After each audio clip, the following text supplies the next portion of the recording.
I spent my week trying to find perfect Christians. Sometimes in the past, you kind of get down a little bit. I'm like, I need to find some perfect Christians. Maybe my life will get better if I can find a couple. So I took off. I went to Walmart, looked for Walmart. See if there's perfect Christians there. I went to Kmart over in Peru to see if I could find some there. Head to Kokomo, went to Target. I thought, well, Kohl's, surely Kohl's, you can find some perfect Christians there. And you know what? I found them. Every place that I went, all those stores that I went to, I found the perfect Christians in every single one of them.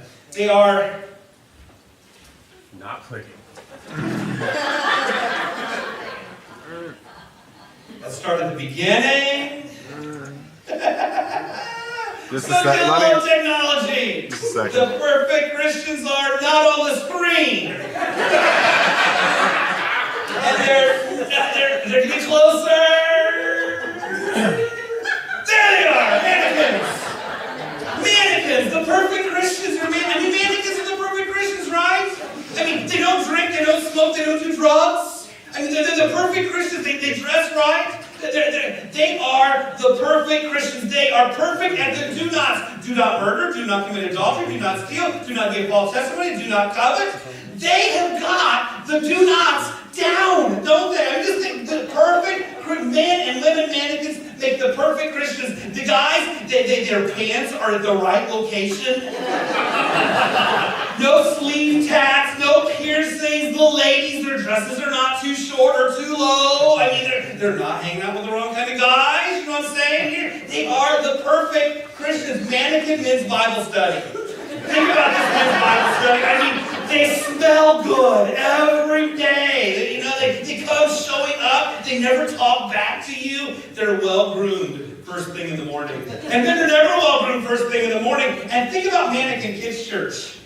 Wouldn't that be perfect? I mean, the kids would sit and listen. They wouldn't ask you questions that you don't have answers to. And they would never ask you to pray for their dogs. They would never ask you to pray for their dogs. Think about Mannequin Youth Group. I mean, they would sit and listen quietly. The girls would always be dressed appropriately. The boys would always keep their hands to themselves. And their cell phones would be in their pockets. Mannequin Church. We just need Mannequin Church, right? Because if we're a church full of people who do nothing, then we're the perfect Christians. Is that right? It's not right, is it? There's something wrong about Mannequin Church. But the Mannequin Church has the do nots down. They've got the do nots down. But what are they missing? The do's. So let me just ask you a question this morning. If the perfect Christian is not the do nots, what does it take? What does it take to be the kind of Christian that God wants us to be? Can I just say today that Christianity is more than do not? Christianity is more than do not. This week, Jessica asked if we could rent a movie. She wanted to rent God's Not Dead 3. I haven't seen the movie yet. Really good. If you haven't seen it, totally suggest it. A great one. It's an incredible storyline. Pastor ends up getting in a little bit of trouble because he won't turn in his manuscripts. They want to see what it is that he's preaching. They want to know as he's preaching. He won't do it. He ends up going to jail over it. He gets out of jail. Situation after situation happens. His church is on a college campus. They want the church kicked off the college campus because of the separation of church and state. The people want the church kicked off the campus. The pastor wants to stay there and do ministry. The building burns. All kinds of other stuff that happened in the movie. It comes to a situation, though. There was one moment that really opened up the movie. A young girl walks up to the pastor and says these words that are in green. The world knows what the church is against, but it's getting harder and harder to know what it is for. Hear those words. The world knows what the church is against, but it's getting harder and harder to know what the church is for. And when I heard those words, there was something inside me that just broke. Because I could see how true that statement was. I can see, we complain about what's on television. We complain, Christians, about what's on the movies. We complain as Christians about politics. We complain about the morals of our society. We complain about the clothes people wear. We complain about drinking and smoking and doing drugs. We complain. And the next thing we complain about is why people don't show up to church. We wonder why the church has died. We complain because there's not enough kids in the church, not enough youth in the church, not enough young people in the church. We complain and we complain. And I wonder why. Why do people not want to come to a church? Maybe the reason they don't want to come to a church is because of the Christians that's inside of it. Maybe it's because of us. The church is setting itself up for failure if we're spending all of our time telling the world what not to do. And if that's all we have to offer, if all we have to offer is to tell the church, to tell the world what not to do, we set ourselves up for failure. I believe, this is what I believe you have to earn the right to speak the truth into people's lives. You have to earn that right. You have to develop a trust that allows people to hear what the truth really is. You've got to love people deep enough that they can accept the truth that you have to offer. And if we're not loving them, if we're not earning the right, if we're not developing trust, they will never hear what we have to say. The church can be filled with good people that are following the do-nots. But if we're not doing something, for Christ, will the world ever really hear what we have to say?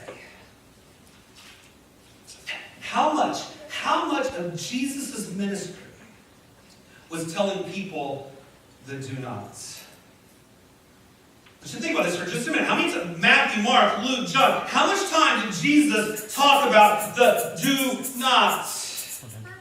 Was Jesus a doer or all about the do-nots? Hear me. The only people Jesus ever came down on were religious people. The only people ever came down on was religious people. He called the Pharisees a brood of vipers. He told the Pharisees they were blind guys. He said to the teachers of the law that they were a bunch of hypocrites. Church, you're not going to like this, but the first century church, the teachers of the law, the Pharisees, the Sadducees, those were the people Jesus condemned.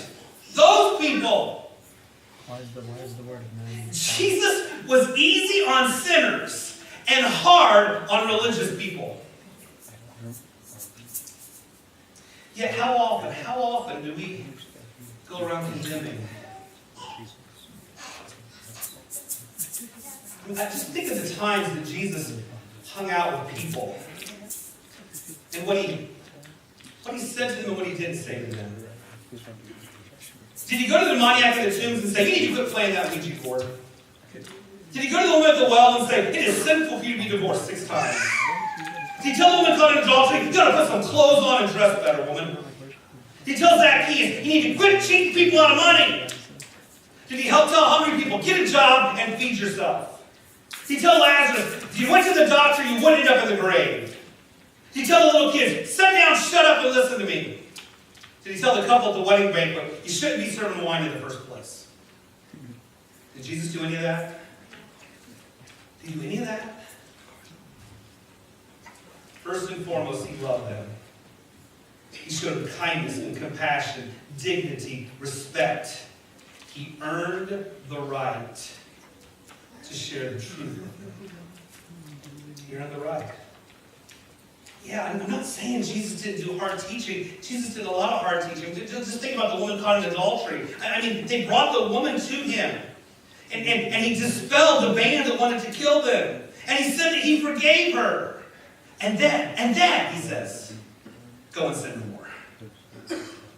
What about the guy that was blind? I mean, the Pharisees, he healed him of his blindness. The Pharisees, they come at him. They want to throw him out of the temple. Jesus invites him to be a follower. He says, look, leave your life to sin, or you're going to end up with something worse in your life. Think about Peter. Simon Peter, 3 years. 3 years Jesus spends this. 3 years he walks with him. He talks with him. He has dinner with him. He takes him out on ministry. 3 years he goes to his mother-in-law's house and he heals his mother-in-law. And after 3 years, then he says, get behind me, Satan. It took 3 years. 3 years of building a relationship before he could tell Simon Peter what not to do.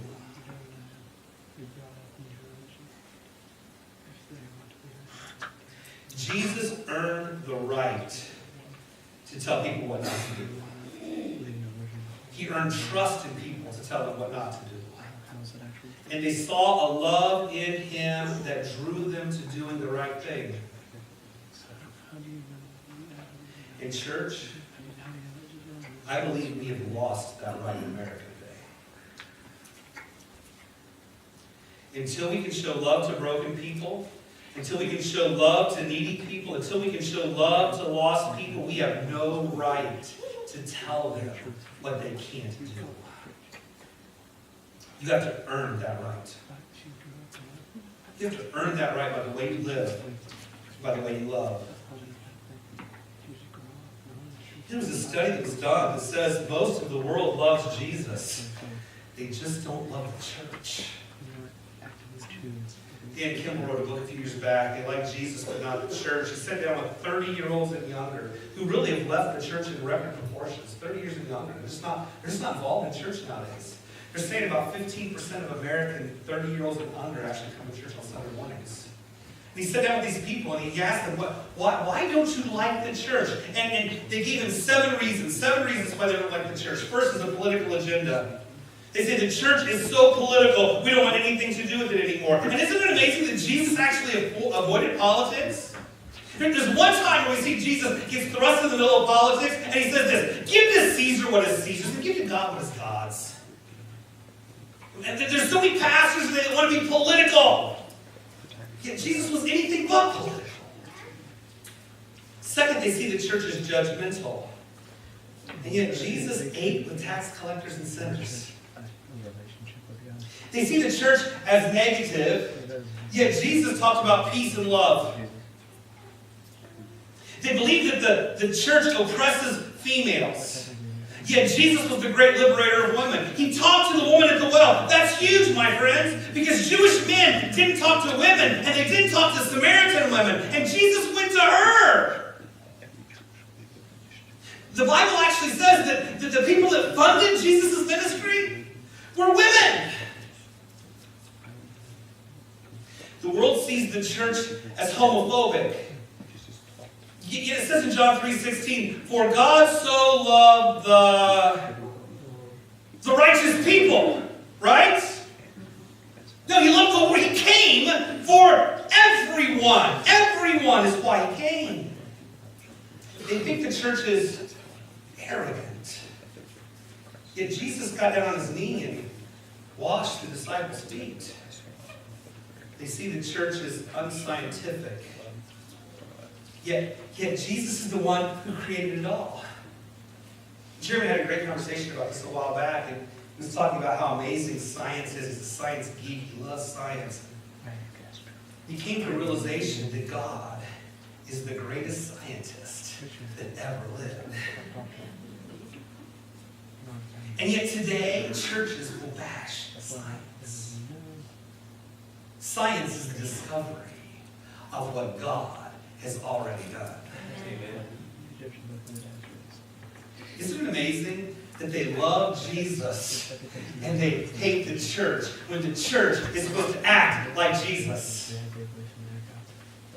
They look at church and they see all that we stand against. Yet they look at Jesus and see all that we stand for, all that he stands for. Hey, just maybe it's time for the church to look a little more like Jesus. It's time for the church to act a little more like Christ.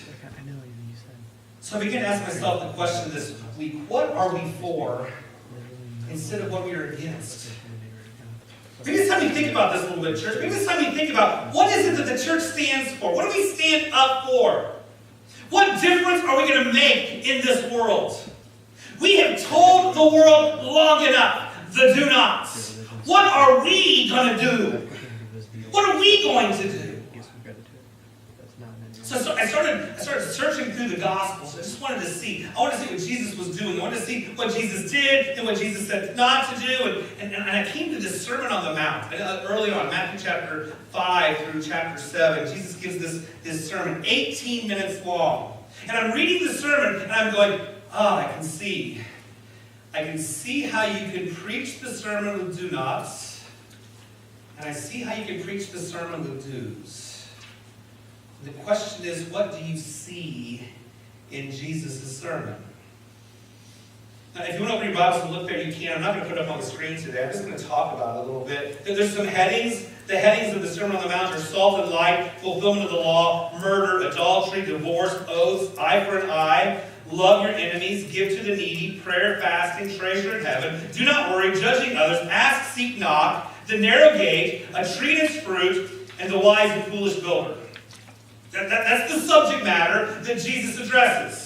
And when Jesus addresses this, you can look at that sermon, and if you want to, you can see a whole list of do-nots. Let me be an angry preacher for a little bit that gives you the do-nots, okay? The church is set apart from this old nasty world we live in. Jesus did take away the law, so you better be following the rules well. Don't kill people, don't get angry with people, unless God's angry at them. Then it's okay for you to be angry at them if God's angry at them. Don't get divorced, don't commit adultery, don't marry a woman that's divorced. Don't say that you're going to do something and not do it. Don't be a liar. Don't smack someone behind the face and don't let somebody smack you in the face. And love your enemies, and God's the one that's going to rain down fire from heaven on them. Now, I can do that through the whole sermon if I really wanted to.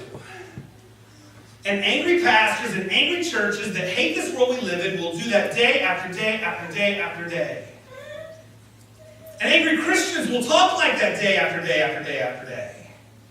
Because for so many people, it's all about do nots.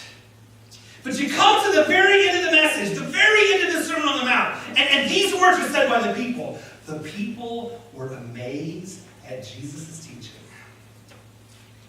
Now, is there anything amazing about what I just did? They were used to that. That was their life. Remember who their teachers were? The Pharisees, the Sadducees, the teachers of the law, the people who lived the do-nots well. They were used to do-nots. Their whole life was about do-nots. Their whole world was about do-nots. They would not be amazed at hearing a list of do-nots. So Jesus had to do something that was different than that. The message has to contain more than a list of do-nots. Maybe the message is more about what we should do. Let me just break the message down for you today and talk a little bit about what Jesus says. Jesus said, church, your job is to be the salt of the earth. And your job is to be the light of the world. Your job is to be so full of flavor that the world wants what you have to offer. And your job is to be so full of light that it guides people away from the darkness. That's what you're supposed to do. You're supposed to love people so well that you flavor the world, that you light up the world, and the world wants something different. They want something different because we're in it. Your life is to be filled with good deeds, with worthwhile acts. You're supposed to make a difference in this world. You're right. The Bible does say that there are a list of rules to follow, and Jesus gave us the two. Remember them? Love the Lord your God with all of your heart, soul, mind, strength, and love your neighbor as yourself. The whole law, everything in the Word of God is based upon loving God, loving your neighbor. If you want to be great, you just got to do two things. Just do two things. Love God well. Love your neighbor well.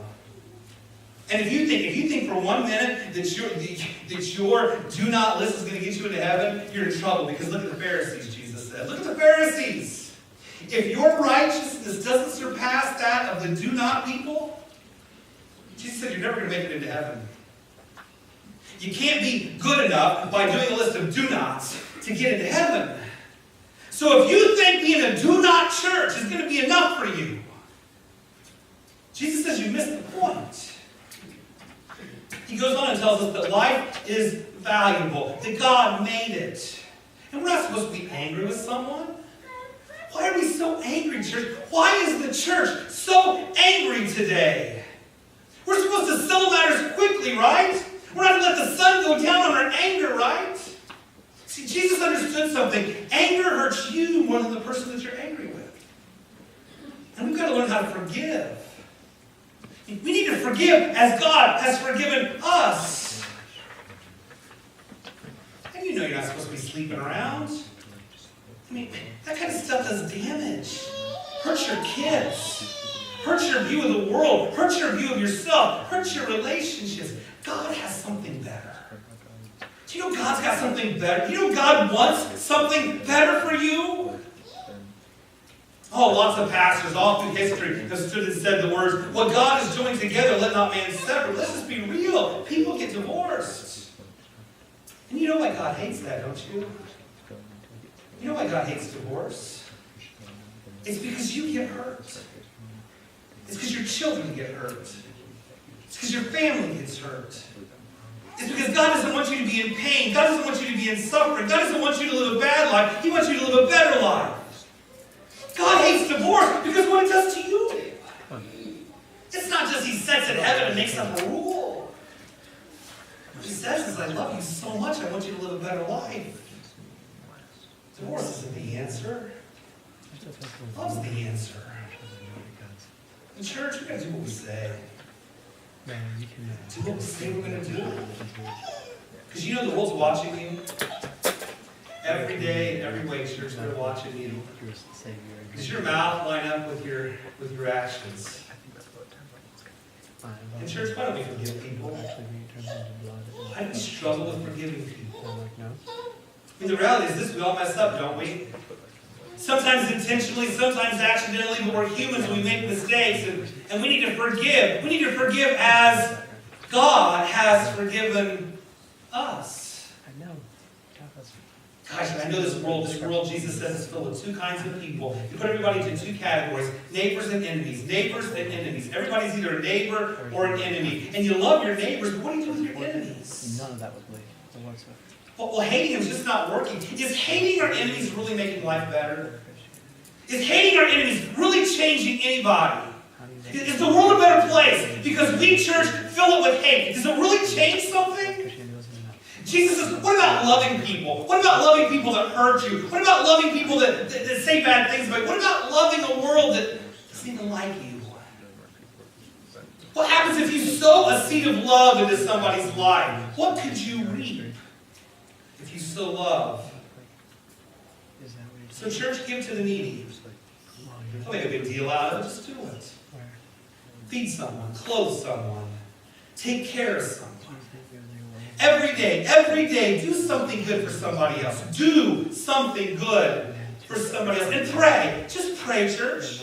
It's not hard, it's simple. Our Father, who art in heaven, hallowed be thy name. Thy kingdom come, thy will be done on earth as it is in heaven. Give us this day our daily bread, and forgive us our sins, as we forgive those who sin against us.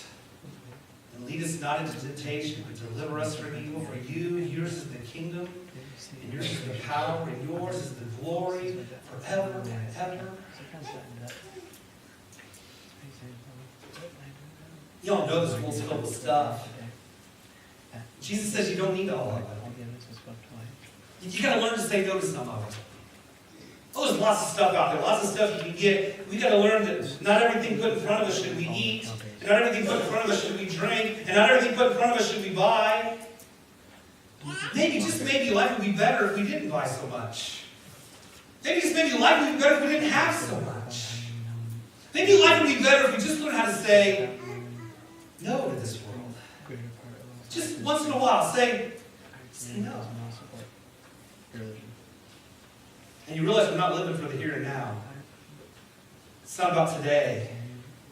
It's about eternity. Do you realize you're an eternal creature? On the day of your birth, you began eternity. And in heaven, God has made a house for you. But here's the reality. You're furnishing it now. What you do here and what you do now, that makes a difference there. You're sending ahead the furnishings of the home that God has made. So you're doing something good with what God has given to you? Are you using your life to be a blessing for somebody else? Are you helping somebody else? Are you touching somebody else's life? Oh my gosh, there's so much stuff to worry about. This world is filled with worry, but what good is worrying do? Has worrying ever made your life better? Has worrying ever helped anything that you're involved with? Has worrying ever changed a minute of it? And when it doesn't go like you planned, what about just trusting God in those moments? What would it be like just to believe, God, you got my back even in this? And church, stop judging. You know, if you're working in a shop, you're going to get some sawdust in your eye. If you're living in this world, there's going to be a little sin in your life. It's impossible to avoid. So can't we just accept the fact that we've all got a little speck? And some of us got a plank, and everything in between. And maybe, just maybe, we see each other as humans. Humans that God loved. Humans that God died for because we couldn't be perfect. And look at the giver of every good gift you have. He says, ask and seek and knock. And you know God's not going to open every door you knock on, right? Because some doors you knock on are not good for you. And He's a good dad. And He's not going to give you things that He doesn't want you to have that are bad for you. If the door stays closed, knock on another door. Maybe that's the one God will open for you.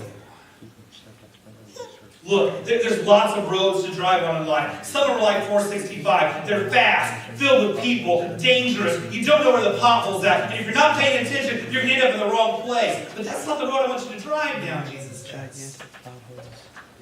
Take a Sunday afternoon drive. Go out and see what I've made. Slow down a little bit. And know that you're loved today. He finishes the whole sermon with these words. Therefore, everyone who hears these words of mine and puts them into practice is like a wise man who built his house on the rock. The rain came down, the streams rose, the winds blew and beat against the house, yet it did not fall because it had its foundation on the rock. And everyone who hears these words of mine and does not put them into practice is like a foolish man who built his house on the sand. The rain came down, the streams rose, the winds blew and beat against the house, and it fell with a great crash. So what house are you building? It's all about building a house. The whole story is about building a house, building your life. Every one of you, you're building a house in this world. You're building a house with your life. You know, I was a contractor for 15 years. You know what I know about building a house? If you don't do something, you can never build a house. If I would have never picked up a hammer, if Ralph never grabbed a saw, a house would never get built. A house is not built on what you don't do. A house is built on what you do. Jeff Graham and I, before we started pastoring here 20 years ago, we built homes together. And one day Jeff and I, we were up on a house. It was a tall home with a steep roof. And OSHA, everybody heard of OSHA before? You know what OSHA does? OSHA is the people who makes the list of what kind of rules? Do nots. Right? OSHA is the do not capital of the world. And OSHA was trying to find a way to make sure roofers were safe. And what they wanted us to do was to put a rope across the top of the roof. And they wanted us to put body harnesses on ourselves. And they wanted us to take a rope from our harness up to the roof, hook up to that roof. And so if we would fall, we wouldn't hit the ground. And Jeff and I were talking about how ludicrous this was, because there's 6 of us on a roof with 6 ropes laying on the roof. Now, how is that safer, right? And Jeff said one day, you know what's going to happen? We're going to get that rope wrapped around our neck. We're going to fall and hang ourselves. And I remember saying this to Jeff. I said, Jeff, if they don't quit making up the rules, one of these days, we're not going to be able to build a home.